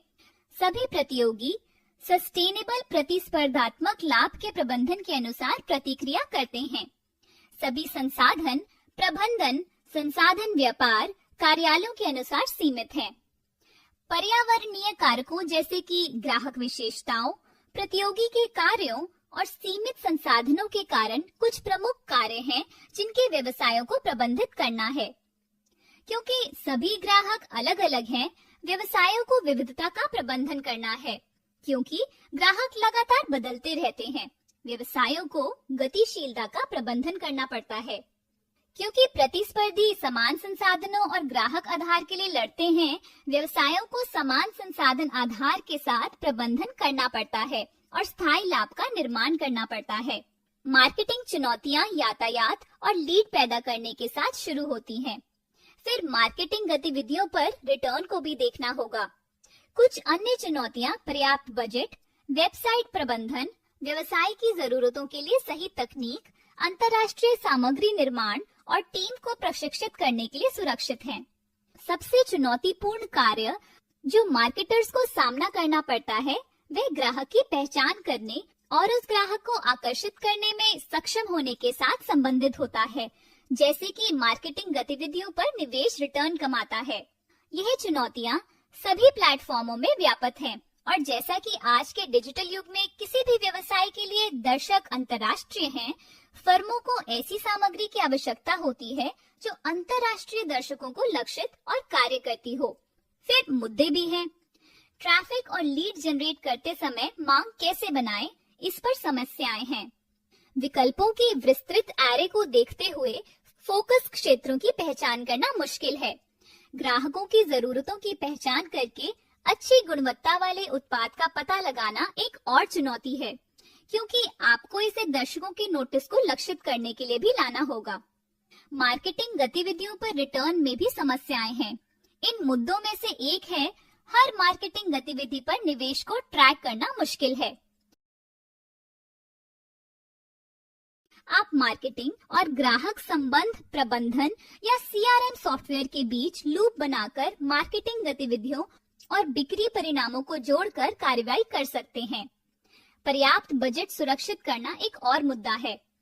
छोटे संगठनों के लिए मार्केटिंग गतिविधियों के लिए धन प्राप्त करना मुश्किल है। इसके लिए आप ROI की गणना करने या निवेश पर वापसी करने, सफल इनबाउंड मार्केटिंग बनाने या कुशल मार्केटिंग रणनीति द्वारा कार्य करने जैसी कार्रवाई कर सकते हैं।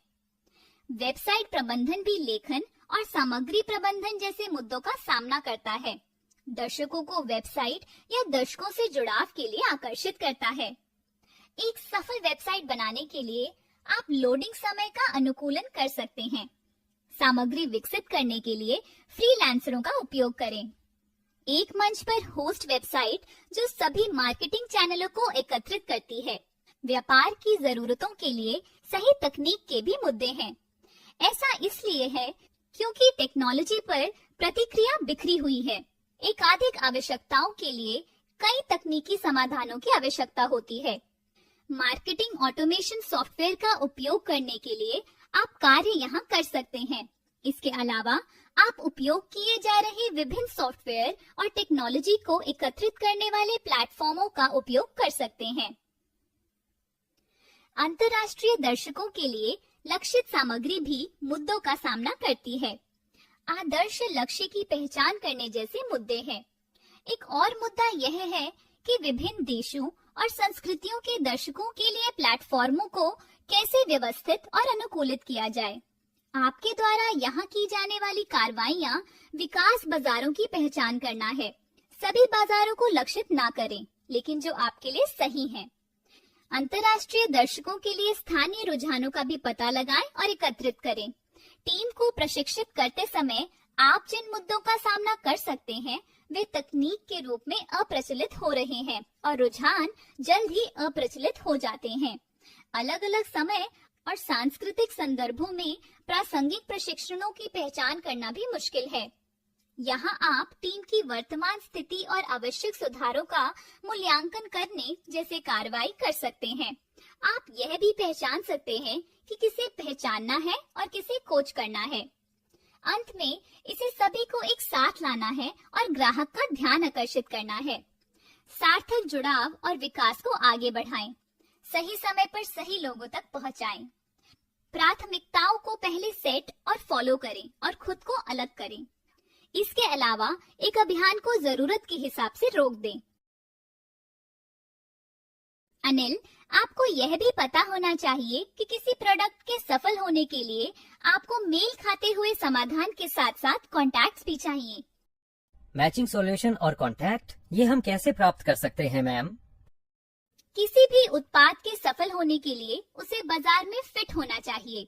किसी समाधान के सफल होने के लिए ग्राहक की आवश्यकताओं को पूरा करना होगा, विशेष रूप से उनके लक्ष्यों को। सेल्स मैनेजमेंट और मार्केटिंग लीडरशिप के लिए यह जिम्मेदारी है कि वह यह सुनिश्चित करे कि वे बाजार और ग्राहक के साथ उत्पादों और समाधानों का मिलान करने के लिए सर्वोत्तम प्रथाओं का विकास करें। सबसे पहले आपको ग्राहक की वर्तमान स्थिति को समझने की आवश्यकता है। पहचानें कि ग्राहक कैसे काम करते हैं और वे कौन से समाधान हैं जो वे अभी उपयोग करते हैं। ग्राहक क्या उपयोग करता है। अगला, क्या प्रक्रियाएं हैं। खरीद की मात्रा, खरीद की लागत क्या है। फिर समस्या की पहचान करें। ग्राहक की स्थिति के आधार पर उनकी स्थिति में पेन पॉइंट्स की पहचान करें। उसके बाद समस्या को फंसाने का समय है। ग्राहक की जरूरत के समाधान में यह पेन कैसे प्रकट होते हैं, इन समस्याओं के कारण ग्राहक क्या करता है, तब आप जरूरत को समझ पाएंगे। पहचानें कि ये क्या है कि ग्राहक को इन समस्याओं को हल करने की आवश्यकता है। सेल ग्राहक के बारे में है, इसलिए ग्राहकों के लिए पेन पॉइंट्स की पहचान करना और ये पेन पॉइंट किस स्तर पर ग्राहक को आपके उत्पादों को अपनाने के लिए प्रेरित करेंगे। ग्राहकों की जरूरतों के साथ उत्पादों का मिलान करने के लिए आवश्यक पहला कदम ग्राहक की जरूरतों की पहचान करना है।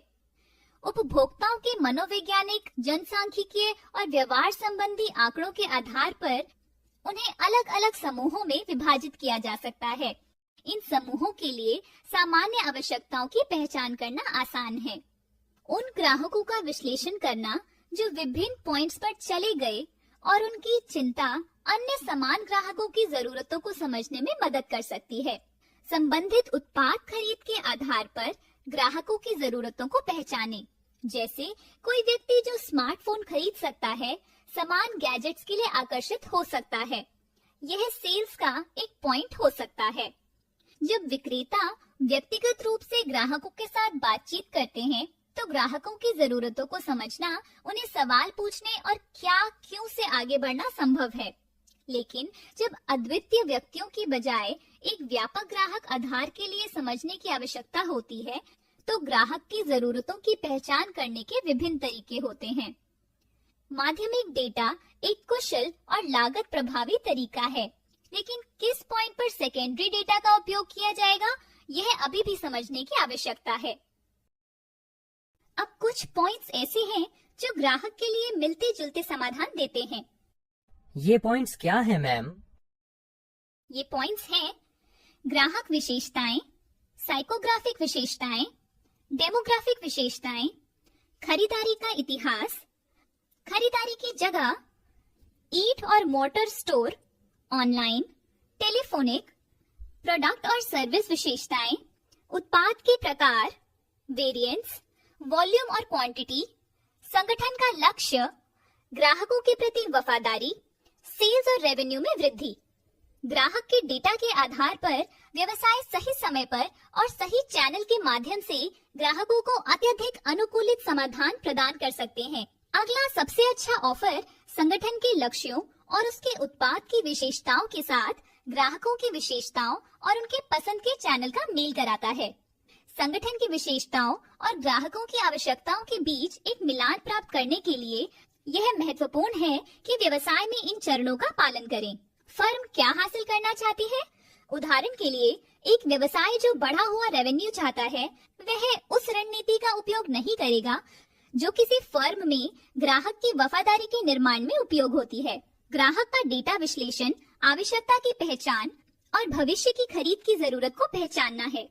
ग्राहक का विश्लेषण प्रस्ताव को व्यक्ति के द्वारा या ऑनलाइन कब और कैसे पहुंचाना है, इसमें मदद करता है। ग्राहकों के साथ हुए अनुभवों से जाने, समस्याओं और क्षमताओं की पहचान करना, अनुभवों को बेहतर बनाने के प्रयोग। एनबीओज और न्यू बिजनेस अपॉर्चुनिटीज यानी नए व्यापार के अवसरों को एक खरीद, वफादारी या दोनों को प्रेरित करने के लिए डिजाइन किया गया है। वे उत्पाद, सेवाएं या संबंध हो सकते हैं। सेलिंग यानी बेचना केवल बिक्री करना नहीं है। ऐसे कई पॉइंट्स हैं जिन पर ध्यान देना चाहिए। ये पॉइंट्स क्या है मैम? ये सेलिंग पॉइंट्स हैं: प्रस्ताव को पेश करना, संदेह का समाधान, समापन, संबंध बनाना और जांच करना। एक एनबीओ का निर्माण व्यवसाय के लिए उपयोग किया जा सकता है जब सेल्स व्यक्ति प्रोडक्ट या सर्विस और सौदे को भी अच्छी तरह से बेच सकता है। बेचने में खरीद के पहले और बाद की प्रक्रिया शामिल है। ऑफर प्रस्तुत करते समय विशेषताओं का लाभों के साथ मिलान करें। यहाँ आपको उत्पाद विशेषताओं का वर्णन करने की आवश्यकता है। उन सुविधाओं से प्राप्त लाभों का वर्णन करें और इन लाभों को आवश्यकताओं से जोड़ें। उत्पाद को ग्राहक के लिए आकर्षक बनाएं। यदि संभव हो तो ग्राहक से उत्पाद को इस्तेमाल करने का प्रयास करें। यदि संभव हो तो उपयोग अनुभव के माध्यम से उन्हें समझाएं। ग्राहक की जरूरतों की पहचान करने की प्रक्रिया में सेल्स व्यक्ति ग्राहक को उनकी आवश्यकता के बारे में जानकारी देता है। पर यह तभी होता है जब उत्पाद को ऐसे प्रस्तुत किया जाए कि वह ग्राहक की आवश्यकताओं से मेल खाता हो। ऐसे में बेचना प्रभावी होता है। ग्राहक की शंकाओं का समाधान करने के लिए सेल्स व्यक्ति को उत्पाद या उसकी विशेषताओं के बारे में अच्छी तरह से पता होना चाहिए। ग्राहक अक्सर अन्य उपलब्ध विकल्पों के साथ उत्पाद की तुलना करते हैं और इन सवालों के जवाब देने के लिए सेल्स व्यक्ति को प्रतिस्पर्धी के बारे में भी जानकारी होनी चाहिए। ग्राहक की चिंताओं को समझने के लिए उनकी बात सुने। सेल्स के लोगों को ग्राहक को सक्रिय रूप से सुनने की जरूरत होती है और उनकी चिंताओं का जवाब देने से पहले उन्हें अच्छी तरह से समझें। जब आप उत्पाद को पहचानी गई जरूरतों के खिलाफ रखते हैं, तब ग्राहक को कुछ प्रश्न और चिंताएं हो सकती हैं। इस स्तर पर व्यवसायों को ज्ञान और कौशल दोनों की आवश्यकता होती है। सेल्स पूरी करने से पहले संदेह की पुनः पुष्टि करें। किसी भी अन्य संदेह के लिए एक बार उपभोक्ता से पूछें। खरीदारी के लिए ग्राहकों से एक अनुबंध की मांग करें। ग्राहक की खरीदारी करने में मदद करें। किसी भी तरह की मदद प्रदान कर सकते हैं, जैसे कि क्रेडिट या किश्तों का विकल्प। यदि कुछ अन्य उत्पाद ग्राहक को अभी या बाद में बेचे जा सकते हैं, तो इसके बारे में बात करें। संदेह के समाधान के आधार पर ग्राहक या तो खरीदना पसंद करता है या नहीं। यह महत्वपूर्ण है कि सेल्स व्यक्ति ग्राहक को सेल्स के लिए कहे, क्योंकि अक्सर जो पूछा नहीं जाता वह दिया भी नहीं जाता। अब हम ग्राहकों के साथ संबंध बनाना और उसकी जांच करने के बारे में चर्चा करेंगे। ग्राहकों से एक अच्छा संबंध बनाने के मुख्य कारक क्या हैं, मैम? संबंध बनाने में कई पॉइंट्स हैं। कुछ हैं होम डिलीवरी यानी घर पर पहुंचाना, डेमोन्स्ट्रेशन यानी प्रस्तुति करना, खरीद के बाद संदेह संकल्प, वादे पर उधार, ग्राहक संतुष्टि की जांच करना, संपर्क बनाए रखना, विशेष अवसर की कामनाएं, सुझाव और प्रतिक्रियाओं के लिए पूछें। खरीद के बाद भी ग्राहक के साथ संबंध महत्वपूर्ण है, क्योंकि एक संतुष्ट ग्राहक सकारात्मक प्रचार करता है। एक नए ग्राहक को प्राप्त करने की तुलना में ग्राहक को बनाए रखना कम मुश्किल है और एक नए ग्राहक की जरूरतों की पहचान करने की तुलना में एक ऐसे ग्राहक की जरूरतों को पूरा करना आसान है जिसे आप पहले से जानते हैं। अपने व्यवसाय में हमेशा ग्राहक को सुनने और उनकी आवश्यकताओं की पहचान करें। जरूरतों के साथ उत्पाद का मिलान करने के लिए आपको एक समाधान बनाने की आवश्यकता है। ग्राहकों को समाधान के बारे में सूचित करें, उत्पाद के नहीं। उसके बाद संदेह को स्पष्ट करें और फिर खरीद के लिए पूछें।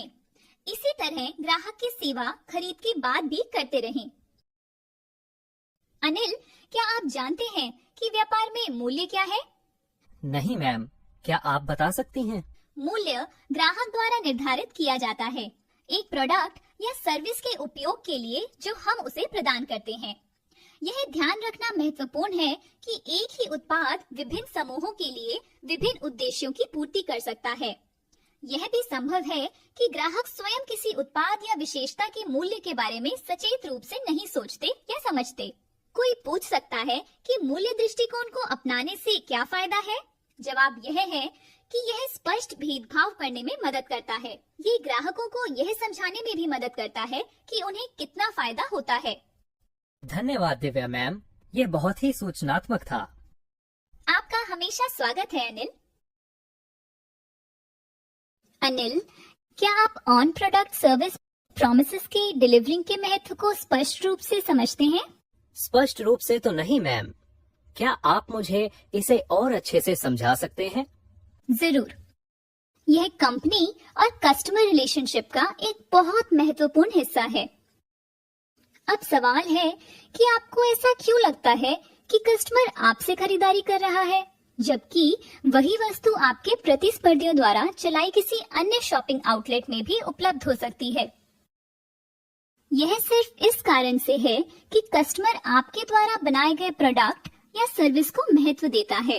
यह प्रेरित किया जा सकता है आपके द्वारा दी जाने वाली बढ़िया सेवा या आपके द्वारा बनाए गए प्रोडक्ट की अच्छी क्वालिटी से। ग्राहक इनडायरेक्टली आपके प्रोडक्ट या सर्विस के लिए एक वैल्यू रखता है। यह आपके व्यवसाय के लिए एक बड़ी उपलब्धि है। यह वैल्यू प्रोडक्ट या सर्विसेज की खपत है जो एक कंपनी कस्टमर्स को प्रदान करती है। यह वैल्यू पैसे के बराबर है। जैसे कि अगर कोई आउटलेट फोन को मुफ्त में रिचार्ज करने की सर्विस देता है तो बहुत से कस्टमर उस आउटलेट पर आना चाहेंगे अपना फोन जल्दी से रिचार्ज करवाने के लिए। वैल्यू उससे भी उत्पन्न की जा सकती है जिसे कस्टमर प्राप्त करना चाहता है। उदाहरण के लिए, यदि आधार कार्ड को अप्लाई करने की सुविधा सिंगल आउटलेट में उपलब्ध है तो ज्यादातर ग्राहक कहीं और जाने की बजाय उस आउटलेट पर जाएंगे और जरूरी फॉर्म भरेंगे। वैल्यू वो नहीं है जो आप कस्टमर को देते हैं, यह हमेशा कस्टमर होता है जो आपके व्यवसाय को वैल्यू देता है। उदाहरण के लिए, यदि हम स्मार्टफोन की विशेषताओं के बारे में बात करते हैं तो यह वही है जो कस्टमर इन विशेषताओं से प्राप्त करता है। अब सभी स्मार्टफोन में कई विशेषताएं होती हैं और उनमें से सभी का उपयोग सभी कस्टमर्स के लिए नहीं होता। कुछ विशेषताएं अपील कर सकती हैं या कुछ कस्टमर्स के लिए उपयोग की जा सकती हैं और कुछ सुविधाएं कुछ अन्य कस्टमर्स के लिए उपयोग की जा सकती हैं। इसलिए स्मार्टफोन की वैल्यू को कस्टमर्स के विभिन्न वर्गों द्वारा अलग अलग वैल्यू दी जाएगी। तो मैम, क्या किसी कमोडिटी या सर्विस की वैल्यू हमेशा कस्टमर के नजरिए से होती है? बिल्कुल अनिल, ये कस्टमर ही है जो आपकी कंपनी की कमोडिटी या सर्विस की वैल्यू या वर्थ का फैसला करता है। वैल्यू हमेशा कस्टमर परिभाषित करता है। किसी भी प्रोडक्ट की वैल्यू आपके द्वारा दी जाने वाली प्रोडक्ट या सर्विस की तकनीकी और अन्य सुविधाओं पर निर्भर नहीं करती। यह इस बात पर निर्भर करता है कि आपके प्रोडक्ट या सर्विसेज की विशेषताओं का उपयोग या उपभोग कस्टमर द्वारा किया जा सकता है या नहीं। वैल्यू इस बात पर भी निर्भर करती है कि वह कौन सा उद्देश्य है जिसके लिए कस्टमर आपके प्रस्ताव पर विचार कर रहा है। वैल्यू के बारे में एक और महत्वपूर्ण बात यह है कि यह वैल्यू कहाँ पाई जाती है। कस्टमर के दिमाग में वो आपके द्वारा दिए जा रहे प्रोडक्ट या सर्विस की वैल्यू के प्रति सचेत भी नहीं हो। हालांकि यदि कस्टमर को आपके प्रोडक्ट या सर्विस की विशेषताएं पसंद है तो वह इस पर कोई वैल्यू लगा सकता है। तो क्या आप जानते हैं अनिल, एक एंटरप्रेन्योर या कंपनी अपने प्रोडक्ट या सर्विस को कस्टमर के दिमाग के वैल्यू पर्सपेक्टिव में डालने के लिए क्या कर सकती है? नहीं मैम, बहुत स्पष्ट रूप से नहीं। हम व्यवसायी क्या कर सकते हैं जिससे कि अपने प्रोडक्ट या सर्विसेज को कस्टमर्स के दिमाग में वैल्यू के रूप में रख सकें। ठीक है, तो मैं आपको अच्छे से समझाती हूँ। यहाँ सवाल यह उठता है कि ऐसा क्या विकल्प है जो एक एंटरप्रेन्योर या कंपनी अपने प्रोडक्ट या सर्विसेज की वर्थ के लिए कर सकती है। प्राइस आधारित नजरिए से आप अपने प्रोडक्ट या सर्विस को बढ़ावा दे सकते हैं विज्ञापन के द्वारा कि आपका प्रस्ताव प्रतियोगी की तुलना में सस्ता है। यह फिर से कमोडिटाइजेशन की ओर जाता है। इसकी वजह यह है हर कोई कीमत पर प्रतिस्पर्धा कर रहा है क्योंकि कोई भी यह नहीं पता कर रहा कि वे कस्टमर्स के लिए अपने प्रोडक्ट या सर्विस में अलग अलग वैल्यू कैसे जोड़ सकते हैं। प्रोडक्ट या सर्विस के लिए वैल्यू पर्सपेक्टिव को अपनाने का एक बड़ा एडवांटेज यह है कि आप जो प्रोडक्ट या सर्विस को बढ़ावा दे रहे हैं उसमें एक स्पष्ट फर्क या अंतर होता है आपके प्रतिद्वंदियों से। प्रोडक्ट या सर्विस को वैल्यू देने का एक और तरीका है जो आप कस्टमर्स को प्रदान करते हैं, वह यह है कि कस्टमर को यह समझाने में मदद की जाए कि उन्हें कैसे और कितना फायदा होगा। फिर आप ग्राहकों से उस लाभ का हिस्सा मांग सकते हैं। इस तरह से आप उस प्रोडक्ट या सर्विस के प्रीमियम की कीमत या वैल्यू को जस्टिफाई कर सकेंगे।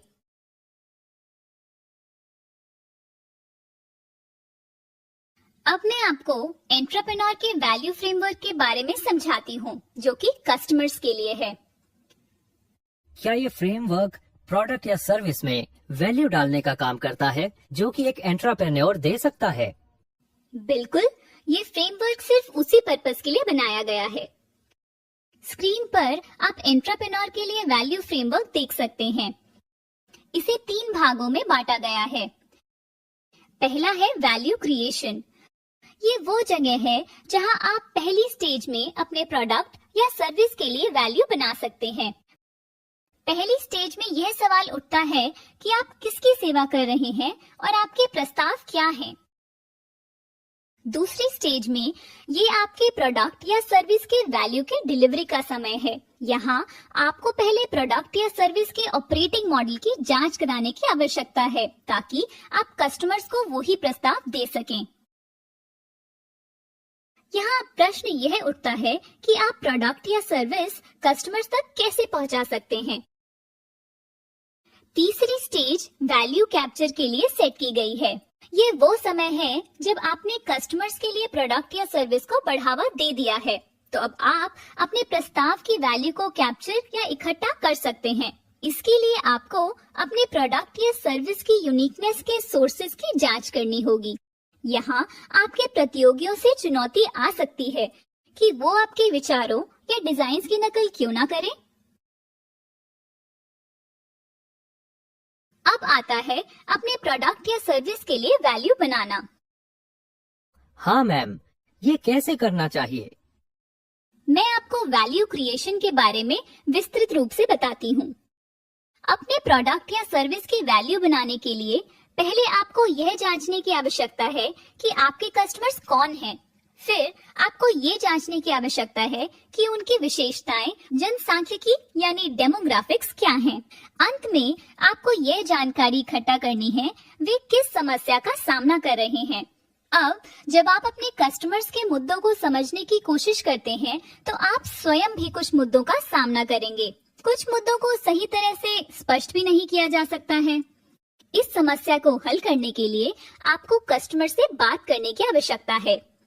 अपने कस्टमर्स की समस्याओं या मुद्दों को समझने के बाद आपको अपने प्रोडक्ट या सर्विस का ऐसा डिजाइन या मिलान करना होगा जो आप उनकी जरूरतों को हल करने के लिए पेश कर सकते हैं। प्रस्ताव बनाने के बाद आपको यह जांचने की आवश्यकता है कि आपका प्रस्ताव कस्टमर द्वारा रखी गई समस्या को कैसे संबोधित कर रहा है। तब आप ये पता लगा पाएंगे कि आप कस्टमर्स को अपने प्रस्ताव के लिए कितना मूल्य दे रहे हैं।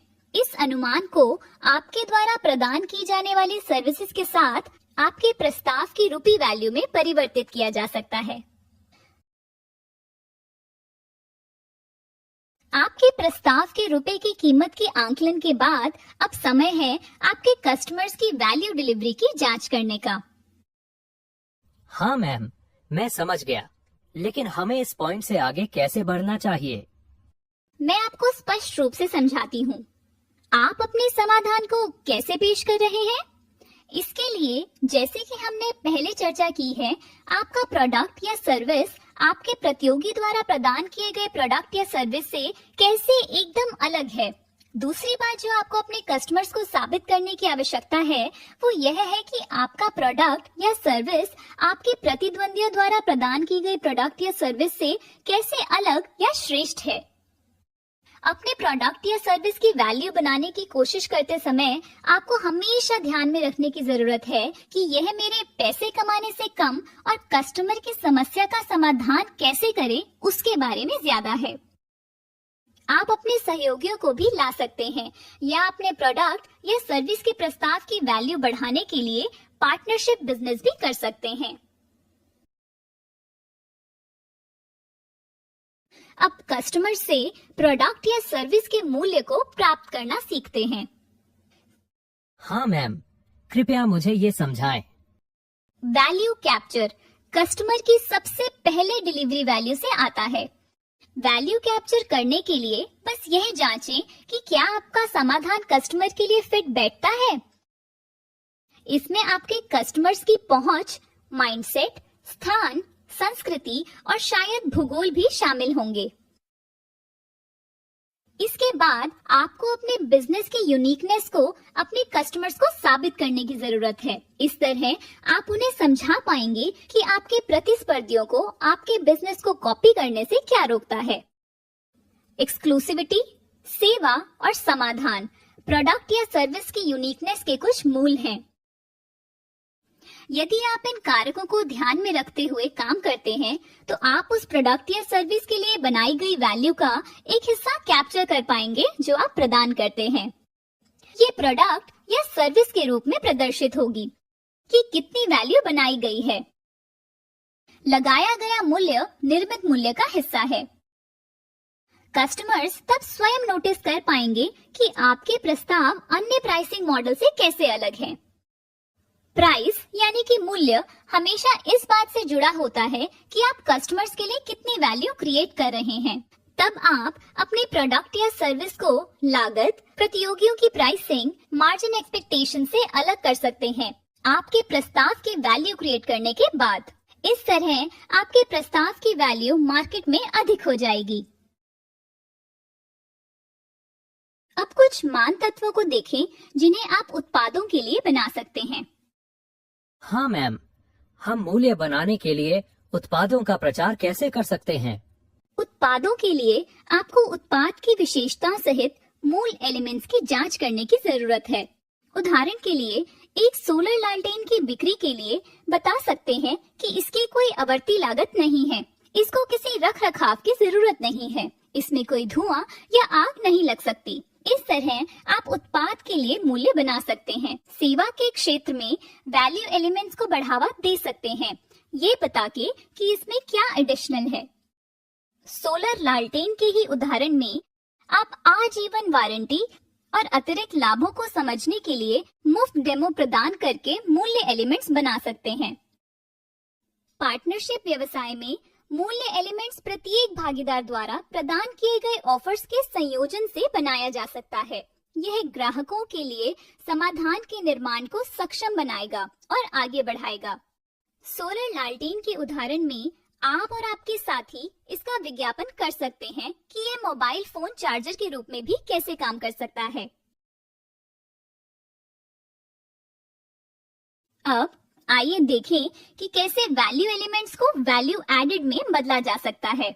मेरा मानना है कि उत्पाद को बढ़ावा देने से अपने आप ही मूल्य बढ़ेगा। खैर कुछ और भी हैं, मैं आपको और बताती हूँ।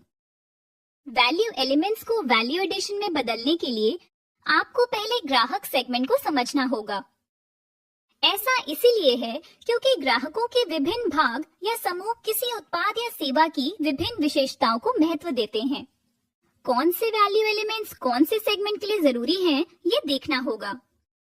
उसके बाद आप उस उत्पाद या सेवा को वितरित कर सकते हैं जो उसमें मूल्य जोड़ेगी। इसके अलावा आपको ग्राहकों को यह भी बताना होगा कि उनकी जरूरतों के कारण उत्पाद या सेवा बनाने के लिए अतिरिक्त प्रयास किया गया था। इसके द्वारा ग्राहक व्यवसाय द्वारा प्रदान किए जा रहे मूल्य को समझेंगे। आप एक पिच के रूप में संचार करके इस आवश्यकता को बढ़ावा दे सकते हैं जो ग्राहक की समस्या और पेश किए जा रहे समाधान की पहचान करता है। जैसे ही ग्राहक उत्पाद या सेवा के मूल्य को समझते हैं, आप तुरंत अपने ऑफर के मूल्य पर कब्जा कर सकते हैं। संचार का मूल्य रुपए के मूल्य को बनाए रखने के साथ समाप्त होता है और आप प्रीमियम मूल्य के रूप में इसका एक छोटा हिस्सा मांग सकते हैं। इससे आपका लाभ होगा। हम अपने उत्पादों या सेवाओं को पदोन्नति के लिए सामान्य सेवा केंद्र में कैसे ले जा सकते हैं? आप कुछ कारकों की पहचान करके CSC या कॉमन सर्विस सेंटर पर आवेदन कर सकते हैं। सबसे पहले आपका ग्राहक कौन है? क्या वे किसान, छात्र, छोटे व्यापारी या अन्य हैं? फिर पता करें कि उनकी समस्या क्या है।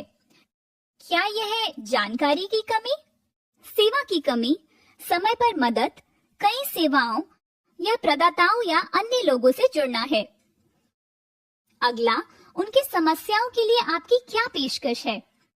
क्या आप उन्हें सरकारी सेवाएं, CSC के माध्यम से अन्य सेवाएं, कोई अन्य उत्पाद, सेवाएं और साझेदारी प्रदान कर सकते हैं जो ग्राहक की समस्या को हल कर सकते हैं? जब आपके पास इन सवालों का जवाब या समाधान होगा तो आप अपने उत्पाद या सेवा के मूल्य पर कब्जा कर सकते हैं। अगला, आपकी प्रत्येक जरूरी पेशकश के लिए आपका प्रतियोगी कौन है? आप अपने ऑफरिंग्स के लिए मूल्य कैसे जोड़ रहे हैं जो आपके प्रतिस्पर्धियों से बेहतर है? अंत में आप इन्हें अपने ग्राहकों के लिए कैसे बता रहे हैं? यह वास्तव में उत्पादों या सेवाओं के लिए मूल्य पर एक अहम चर्चा थी दिव्या मैम। बहुत बहुत धन्यवाद। आपका स्वागत है अनिल।